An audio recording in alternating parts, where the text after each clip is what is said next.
Tonight on Versus. They called it Tyrannosaurus Rex, the ultimate Terminator. 6 tons of bone-crunching bad dreams.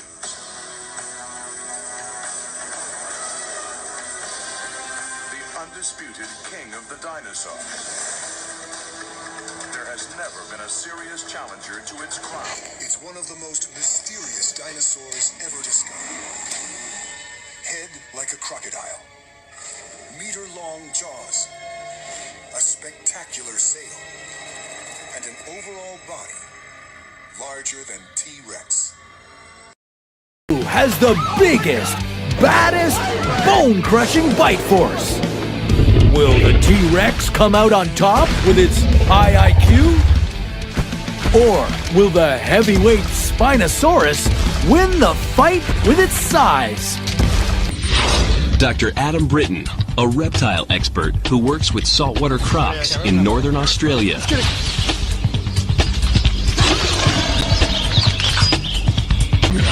Dr. Adam Britton is a crocodile biologist. He lives and works with saltwater crocs in Australia's Northern Territory.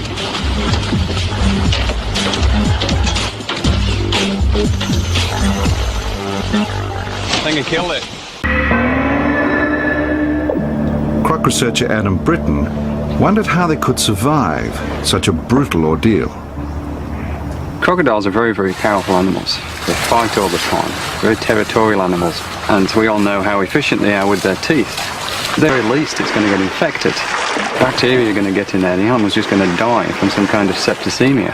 With crocodiles, it just doesn't seem to happen very often. And so, you know, why? Why not? What is it about these animals that stops them from actually really suffering very badly from these kind of injuries?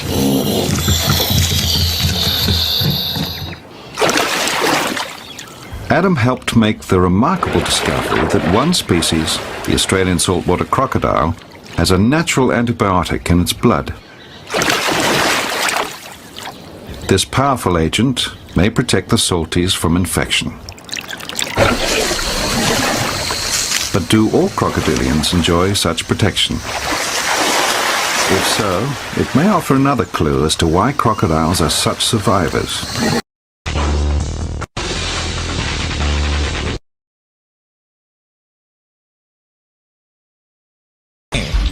Dave Salmoni, a big cat expert who's teaching captive tigers to hunt in the wild. Good boy, good boy, good boy. Dave Salmoni, zoologist, tiger wrangler, and moderator.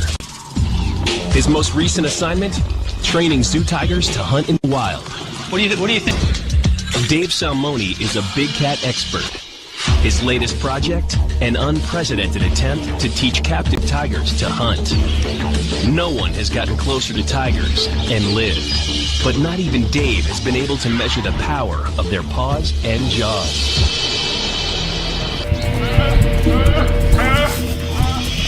Instinctively, she goes for the throat, but she's not done yet. The female's doing a great suffocation bite, but she's missed it by a bit. She wants to move it over a little bit right here so that there's no air going through it at all. Hey, buddy.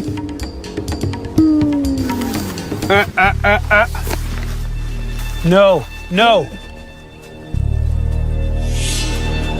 Backing away. Interesting. Backing away. Is he still coming? Okay, let's go, Greg. Backing away. Greg, I want you over here. Yeah, get Greg, over. Over here. Back up. That's the real deal, Bucko. That's the real deal. He's running. Dave, get in here now.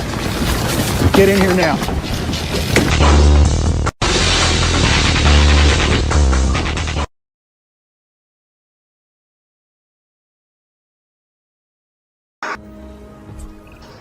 Okay, even I have to admit that this next dinosaur is impressive.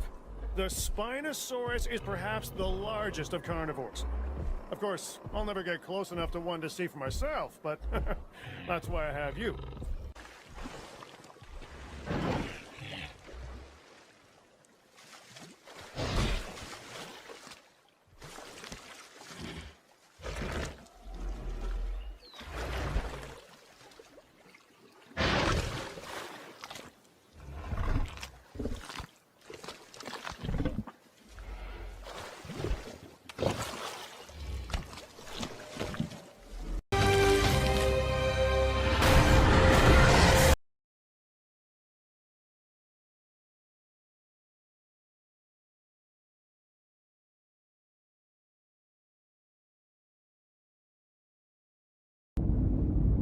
Why?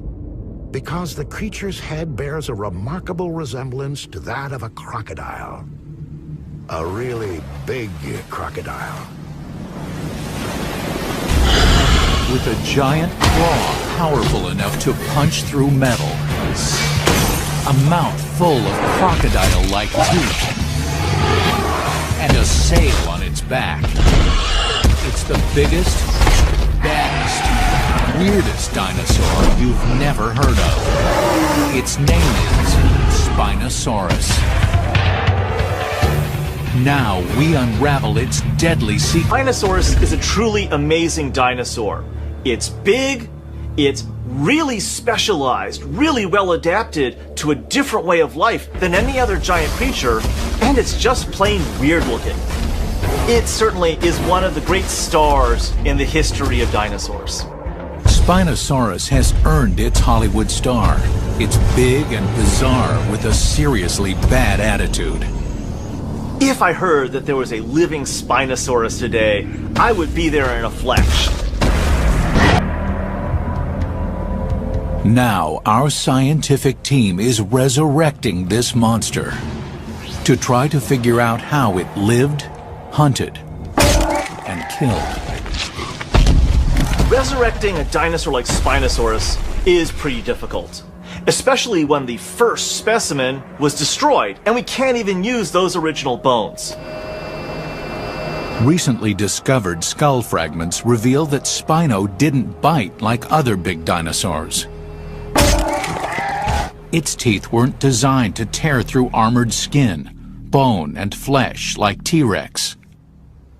They're cone-shaped teeth, 6, 8, 10 inches long, possibly longer, sticking out of tremendously powerful jaws. Really, really nasty weapons of destruction.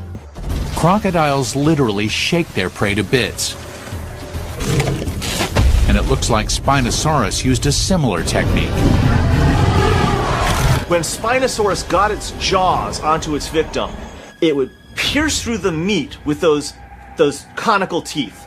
It would thrash its skull back and forth, yanking out chunks of meat, and as it's thrashing back and forth, that victim's neck could be broken. So between the meat being pulled out and the thrashing back and forth, that victim would not last very long.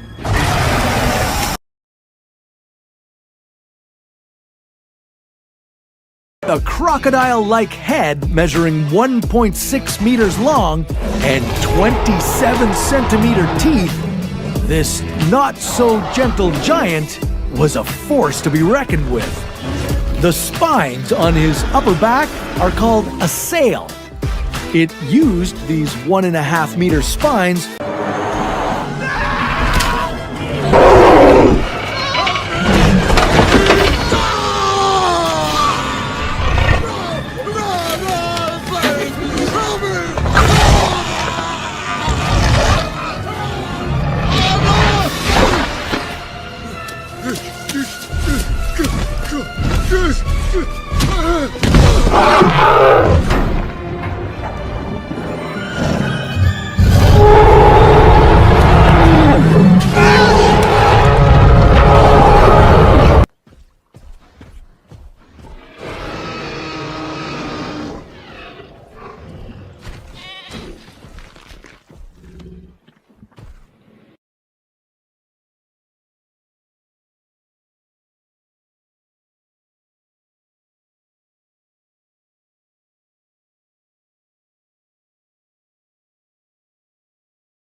feet tall.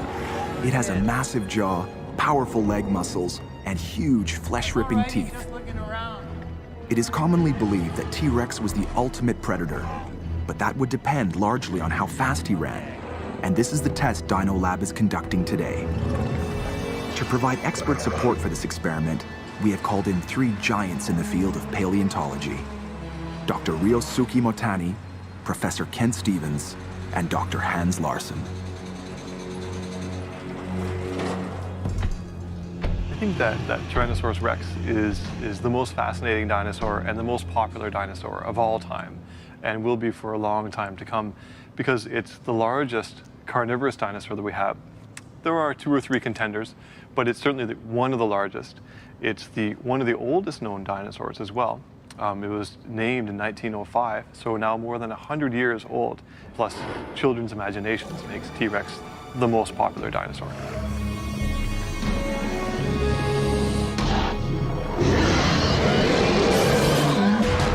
Knowing the top speed of T-Rex is important, because if it ran at only 10 to 15 miles per hour, about as fast as an elephant, there's no way it could have been the deadly hunter we imagine. So, to find out how fast T-Rex could run, we first need to know how much it weighed. So here we have a femur, an upper leg bone of a T-Rex. Left side, right. From the left side, right. And the femur is nice because it gives us an idea as to what kinds of forces were going on in this animal, because it only walked on 2 legs. So at one point, 1 foot is off the ground, and the entire weight of the animal is sitting on this bone. Yes. Which is really a fantastic piece of information, because now we can look at bone circumference, like the whole diameter around here, which I can't even touch my fingers around to give you an idea how big this thing is. In fact, it's more than its weight. When it strikes the ground, there's even more force than its mass coming back on up. So every step this guy is taking, he's not only putting down all his weight on one leg, but the downward momentum of his weight on his leg. So there's really a lot of forces going on here. And we can get an idea for some of the forces just by looking at some of these muscle scars here. So here's a really rugose region where a really big muscle was inserting onto this bone. So coming up over the knee. Yeah, so then the size of this insertion and the kind of remodeling that the bone is doing around the muscle gives us an indication that there's lots of forces going on here. Yes. Judging by the thickness of the bones and the huge size of the skeleton, T-Rex should have weighed at least 6 or 7 tons. If that's the case, this heavyweight could not have been the speedy predator we've seen in so many movies. Instead of being the king of the prehistoric jungle, like the modern lion, it would have been a scavenger of dead carcasses, like a hyena. Dino Lab is going to examine this dinosaur in an entirely new way to find out once and for all how fast T-Rex could run.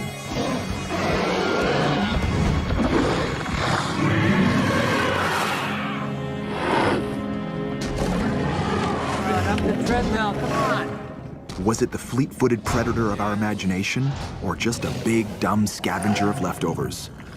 Using a specially designed king-size treadmill, John and his team will clinically measure if the Roadrunner from Hell deserves its nickname. Really slow at first. Really slow. 5 kilometers. Right. 5 okay. So how fast was this guy, do you think? Well, that's the tricky question, because a lot of the estimates of, let's say, mass or speed are really based on the same kinds of values, like the circumference of the femur, for instance. And so it becomes a circular argument if we start trying to talk about the two together. So we have to find a way to tease them apart, and which has been the topic of research for many decades.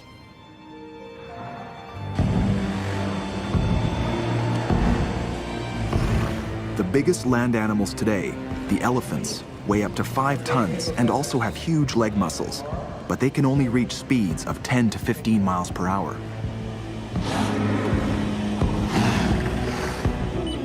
Okay, yeah, faster. Some of the important reasons for wanting to know how fast, let's say, a Tyrannosaurus rex could run have implications far beyond just physiology. If we think of some modern reptiles today, they can really go at high speeds, but only for a very short, sustained period of time. If things like a Tyrannosaurus rex could run at high speed and at sustained rates. This gives us a window into how much food these kinds of animals would require. The difference is an order of magnitude. If it were cold-blooded with capabilities of doing short, fast burst speeds, it would, let's say, eat X number of pounds of meat per day.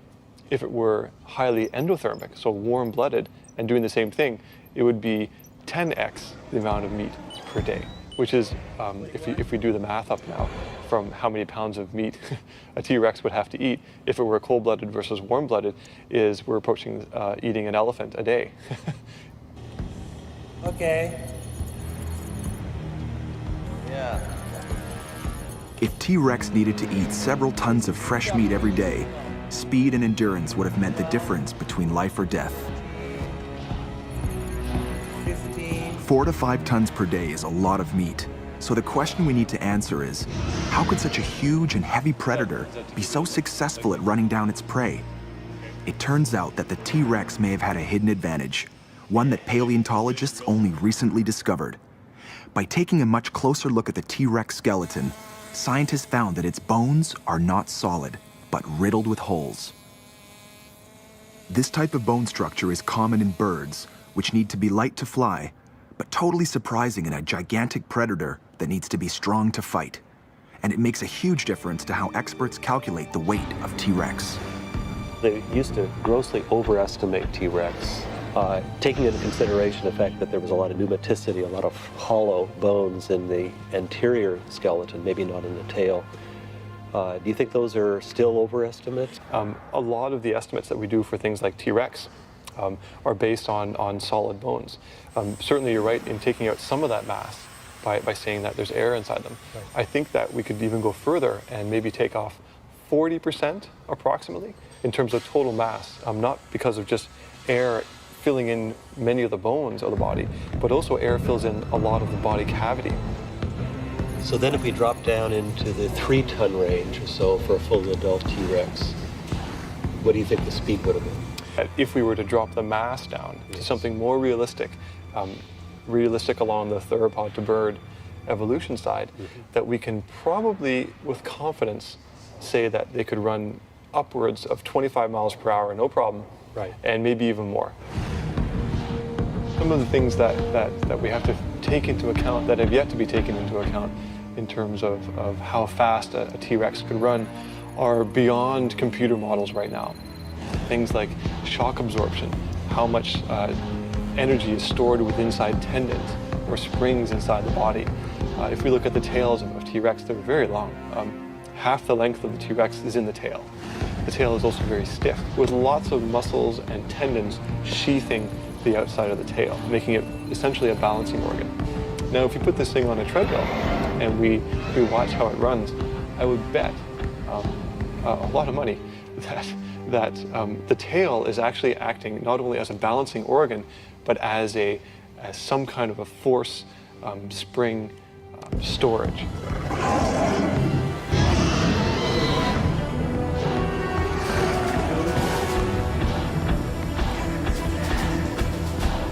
Very few other dinosaurs could have outrun T-Rex at this speed.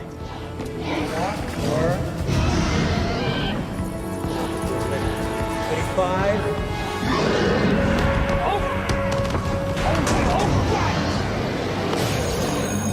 Watch out!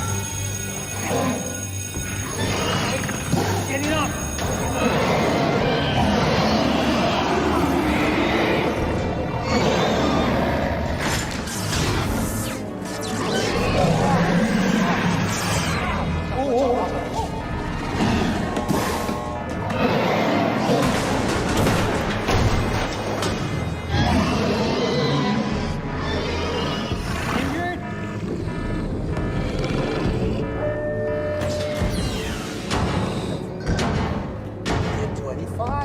He did 25. New discoveries show that the combination of a lighter body, along with a rigid tail that stores energy with every stride and then releases that energy like a spring, enabled T-Rex to run much faster than we previously thought.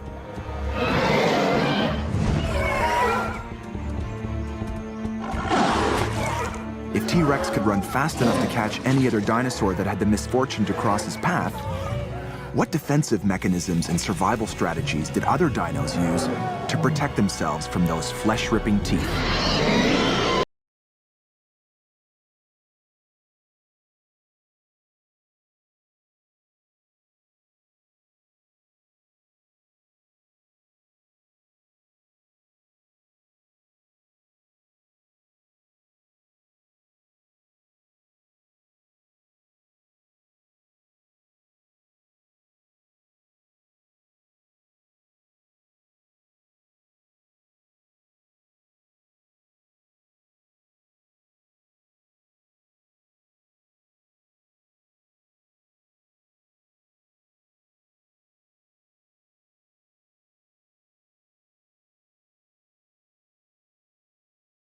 Will help solve a mystery. Was T-Rex a predator or a scavenger? T-Rex was one of the last surviving dinosaurs and one of the biggest meat-eating dinosaurs ever known within the dinosaur world. And the question of whether or not it was a scavenger, so feeding on previously dead carcasses, or an active predator is a major question. The whole ecosystem, the lifestyle of what it was doing at the time, and how it fit into the rest of the animal and plant population rests on some of these fundamental questions, many of which are not testable with just fossils. Scavengers need powerful teeth and jaws to crush and eat bones. However, the fine, sharp teeth of meat-eating predators would shatter on bone. Dino Lab has created an experiment to safely test T-Rex's teeth. If it will cooperate. Full power in the fences.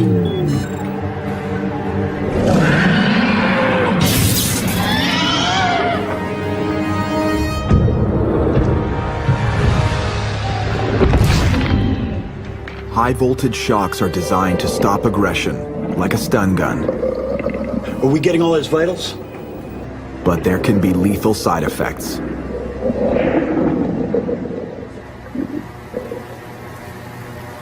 What do you see? Nothing.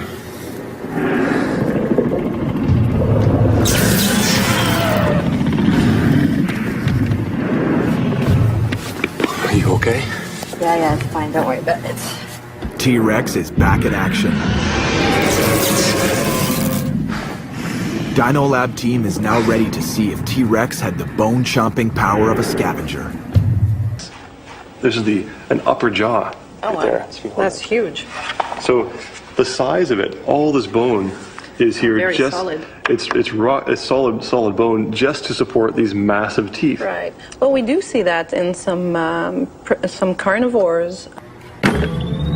The pressure sensor is carefully calibrated by scientists while the animal handlers prepare the bait. Hook up the sensor. The sensor, now wrapped in meat, will measure the maximum jaw force T-Rex could generate with its crushing teeth, massive jaw, and powerful musculature.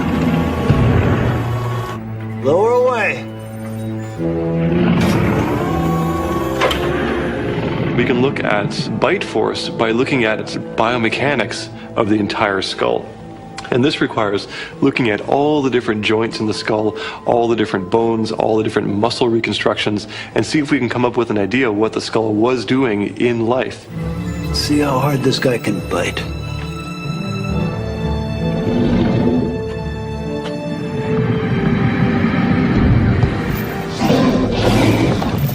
Lift the bait.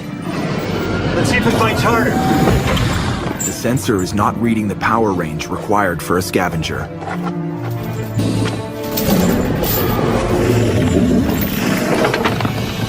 T-Rex is now biting into the bait with its full strength.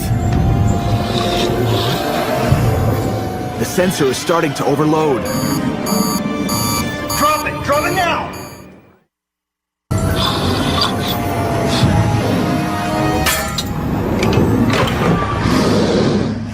T-Rex has proved it has the muscle power and bite required for scavenging on massive bones. These guys would have no problem picking up and even giving it a small toss in the air. T-Rex flies into a rage, furious that there is no tasty marrow at the heart of the sensor. Somebody's gonna have to go in there and retrieve the sensor. Dave, get in there and get the sensor. Are you serious? Okay. Just keep him busy.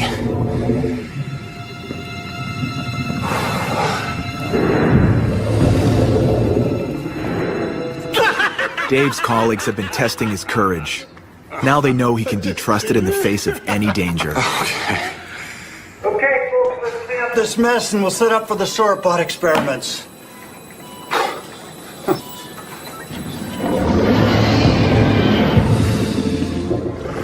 The biomechanics of T-Rex's very powerful jaw and colossal neck muscles would make it the perfect scavenger. The body of a young T-Rex is a total contrast. Almost a different animal. The juveniles seem to be very fast-footed, slender-skulled, slender teeth, very delicate, but very highly predatory-looking animals. But when we get to the full adults, where they get these big bulldog faces, massive skulls, massive necks, and really massive teeth, we can make a good case that the younger adolescent T-Rexes were more predatory, and that the older, more mature T-Rexes were transforming or tending into a more scavenging mode of life. Is there any comparable animal like this today? Well, actually, yes, the lion is a very good comparison, because in the lion pride, the females and the younger animals, which are comparatively smaller and lighter and faster, they're the ones who hunt. And the big male lions come in after the hunt is over, and basically they eat the killed animals, so they're being scavengers in a sense. The fleet-footed young T-Rex was a predator, and the massive muscular adult was more of a scavenger. Dino Lab's experiments have finally resolved the conflicting evidence that has caused so much debate.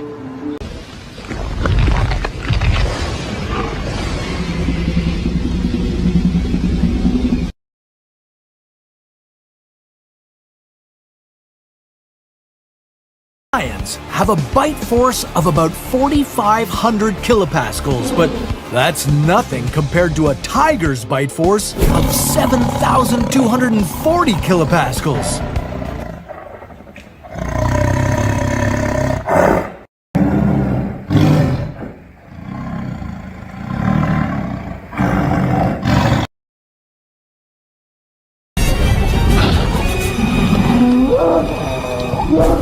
Was T-Rex a vicious killing machine? Was it the cold-hearted butcher we love to hate? Challenging the deadly reputation of T-Rex is nothing less than heresy.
60 sharp conical teeth that can grow to a size of 12 inches, it's no surprise.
creatures were here before us.